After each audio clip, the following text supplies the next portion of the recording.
একমাত্র পাখি যে ঈগলকে টেক্কা দিতে সাহস করে সে হলো দাঁড় কাক।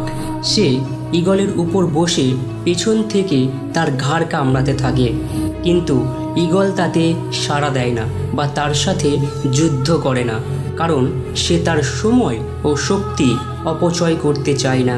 সে শুধু তার ডানা দুটি খোলে আর ঊর্ধ্ব আকাশে উঠতে শুরু করে। সে যত উঁচুতে উঠতে থাকে, অক্সিজেনের অভাবে দাঁড় কাকের শ্বাস নিতে অসুবিধে হয়। দাঁড় কাক অবশেষে অক্সিজেনের অভাবে পড়ে যায়। ঠিক তেমন জীবনের সব যুদ্ধে তোমাকে সাড়া দেওয়ার প্রয়োজন নেই, সব তর্কে বা সমালোচনায় তোমাকে জবাব দেওয়ার প্রয়োজন নেই। শুধু তোমার ক্ষমতা দেখিয়ে দাও, তারা এমনিতেই পড়ে যাবে। বন্ধ করো ওই কাকরূপী মানুষগুলোর সাথে ঝগড়া করা, শুধু তাদেরকে তোমার উচ্চতায় নিয়ে যাও, তারা নিজে থেকে পড়ে যাবে।